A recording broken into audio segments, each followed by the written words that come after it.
Olá pessoal, sejam bem-vindos ao canal Salve a Banda. Aqui é o Pai Cícero, dirigente da Tucasp. Hoje eu estou aqui no meu terreiro, uma palhinha aqui do meu congá, uma palhinha aqui dos atabaques, as guias dos meus filhos que vão até lá no final. Fiz um pouquinho das guias e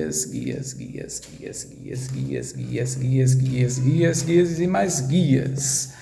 Aqui temos bastantes filhos e bastantes guias.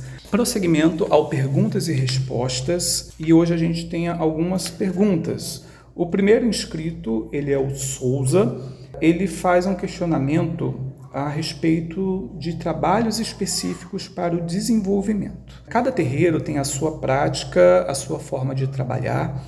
Aqui no meu terreiro, a gente tem um desenvolvimento antes da gira, onde eu estou desincorporado e eu observo como é que está a desenvoltura de cada filho. Porque é muito comum do médium iniciante ele ter algumas vergonhas, ele ter alguns medos e criar um bloqueio, não deixando que a entidade venha trabalhar de uma forma mais plena. E com isso, acaba atrapalhando esse desenvolvimento. Há também aqueles filhos que passam à frente da entidade, começam a fazer coisas que não deveriam acontecer, mas acontece.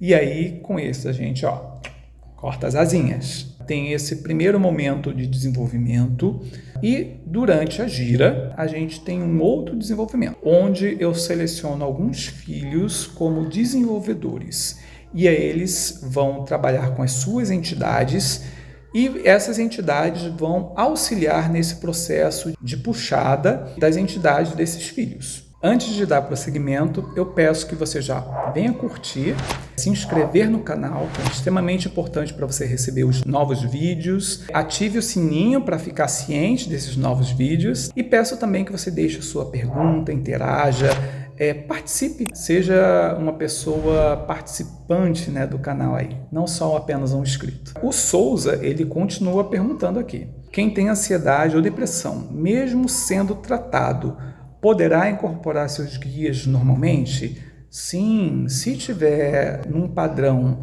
de estabilidade, não estando num período crítico, sim, a pessoa pode trabalhar tranquilamente. Agora, se a pessoa estiver num período de crise, é preferível que a pessoa busque se equilibrar um pouco mais, para poder dar passagem às suas entidades, porque senão vai acabar interferindo e não é muito legal isso. E o Souza continua perguntando, gosta sim, gosta de pessoas que interagem. Posso cuidar dos meus guias em casa mesmo, sem ser desenvolvido, sem saber quem são?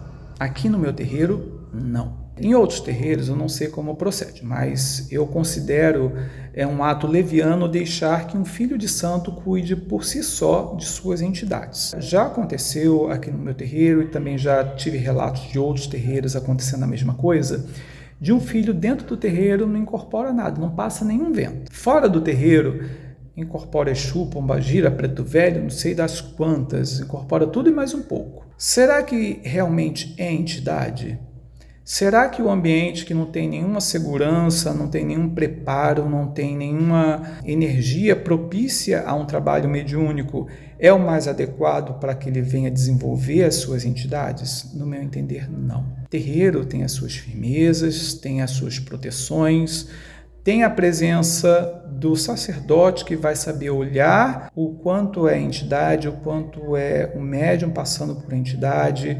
Vai ter o olhar do guia-chefe que vai perceber quando é um espírito mistificador, um zombeteiro, um quiumba, que está fingindo ser uma entidade e na própria casa a pessoa não vai ter nada disso. Não vai ter quem olhe para discernir se é algo bom ou não. Então é muito perigoso um médium, por conta própria, está dando passagem às suas entidades, desenvolvendo em casa.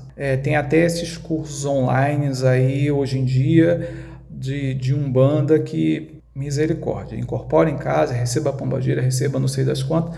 Eu sei muito bem o que as pessoas estão recebendo em casa. Tem casos de Umbanda que fazem assentamentos de Exu e Pombagira, por exemplo. A pessoa quer ter um cantinho lá, ou quer ter um altar, um assentamento de Exu e Pombagira, ele pode ser feito e ficar no terreiro e o filho vem cuidar, como pode sim ficar na residência do filho, o filho lá coloca a bebida, coloca um cigarro, um charuto, acende a sua vela, isso conforme as orientações do sacerdote. A segunda inscrita a perguntar é a Suzana Moura. Ela fala o seguinte: eu não acredito no Deus da Bíblia. Acredito que haja um Criador, mas não nos que os evangélicos pregam. Mesmo não acreditando no Deus da Bíblia, eu posso fazer parte da Umbanda, pois essa religião tem me ajudado muito na minha ansiedade e depressão. Cada casa, ela tem uma influência maior do catolicismo, do espiritismo kardecista, da parte indígena, da parte africana. Você pode fazer parte da Umbanda, mesmo não acreditando na Bíblia, desde que o terreiro ao qual você frequente, ele não tenha uma influência muito grande do catolicismo. Porque se tiver essa influência muito grande do catolicismo, você vai ter que seguir as regras do terreiro. Você tem que procurar um terreiro que mais se assemelhe às suas formas de pensamento. E aí sim tudo vai ficar de boa. O terceiro inscrito no canal é o Carlos Ramiro e ele pergunta o seguinte: os pontos encontrados nos livros e na internet, dá para usar eles para trabalho? Se sim, como se usa? No meu entender, não. Aqueles pontos que se encontram em livros, muitos deles bem antigos, e na internet, são exemplos de pontos riscados de entidades, foram desenhados de uma forma mais bonitinha e impressos. Muitos deles são até um tanto questionáveis, porque tem uns nomes de entidades que melhor nem comentar, né? No meu entender, foram criados ali para concluir os 6.666 pontos riscados de entidades, guias, orixás, pombagiras e tudo mais. Então, muita coisa ali é questionável. E o simples fato de ter aquele ponto ali, do Caboclo Sete Flechas, do Exu Caveira, da Maria Padilha das Sete Encruzilhadas e tudo mais, não quer dizer que uma pessoa que trabalhe com essas entidades vá utilizar aquele ponto ali. Até porque uma entidade que dá um determinado nome, ela não é única. Ela pertence a uma falange, a um grupamento espiritual de várias entidades que dão o mesmo nome e que trabalham de uma forma semelhante. Cada entidade, ela tem a sua individualidade, tem a sua forma de trabalhar e podem, muitas das vezes, modificar aquele ponto riscado conforme a energia necessária para aquele trabalho do dia. Ali é apenas uma representação de um ponto de que alguma entidade riscou, mas não quer dizer que todas as outras vão riscar daquela mesma forma. Não dá para eu, Cícero, pegar aquele ponto, desenhar aqui, acender uma vela, não é assim que funciona. Quem vai fazer isso é a minha entidade com os elementos que ela achar que deve utilizar. E a última inscrita de hoje que fez a pergunta é a Isabela Santos. Eu gostaria muito de entrar para um terreiro, mas estou desempregada e queria saber mais sobre a questão da mensalidade que alguns terreiros cobram e os gastos com as roupas e obrigações. A mensalidade é algo extremamente necessário para a manutenção do terreiro. O terreiro ele precisa de manutenção, se faz obra, se faz pintura, compra banquinhos para preto velho, compra-se vela, bebida, pemba, papel higiênico e muito mais. Então, cabe ao adepto do terreiro ter a consciência desses gastos e chegar junto. Mas eu estou desempregado, como é que eu faço? Aqui no meu terreiro, quando o filho está desempregado ou quando o filho ele está passando por uma dificuldade financeira, basta ele conversar comigo e ele não vai precisar pagar a mensalidade. Mas assim que ele estiver trabalhando, assim que ele estiver numa situação tranquila para ele arcar com a despesa, ele vai voltar a pagar. Tem terreiros que cobram um pouquinho, como o meu, mas tem terreiros que cobram valores absurdos. Se eu não posso me manter num terreiro que cobra um valor absurdo, eu vou procurar um terreiro que cabe no meu bolso, porque gastos vai ter, para mais ou para menos. Quanto à roupa, tem terreiros que têm uma questão de padronização. A padronização do meu terreiro é a roupa branca. Ela é coringa para todas as linhas de trabalho, inclusive de Exu e Pombagira. Se a pessoa pode comprar uma roupa colorida, vermelha, preta, para uma gira de Exu e Pombagira, para uma gira de ciganos, sem problema algum. Mas tem alguns outros terreiros que têm um padrão.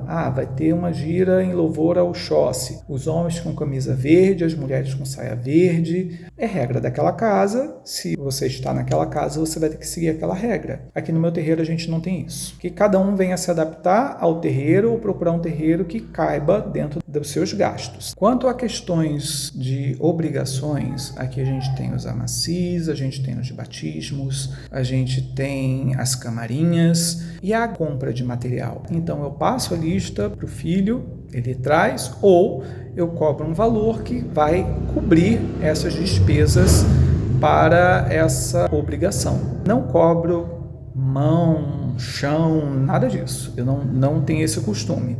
Não acho errado quem cobre, porque muitas das vezes o filho tem todas essas funções realizadas, né? Esse gasto de tempo, esse gasto de gás, esse gasto de material e de repente sai falando mal da casa. Acho até justo cobrar o valor do seu trabalho, da sua dedicação, sim, mas cada casa, cada casa. Eu mesma não tenho esse costume. Então que cada um também vá para uma casa que caiba no seu bolso, ou que valorize o trabalho do Pai de Santo, seja ele pago ou seja ele de graça. Então saibam valorizar os seus sacerdotes. É isso, pessoal. Eu peço que vocês não esqueçam de se inscrever no canal, ativar o sininho, compartilhar esse vídeo e comentar aqui embaixo, fazer suas perguntas sobre quaisquer assuntos. Por hoje é isso. Até uma próxima. Fique com Deus. Um grande abraço.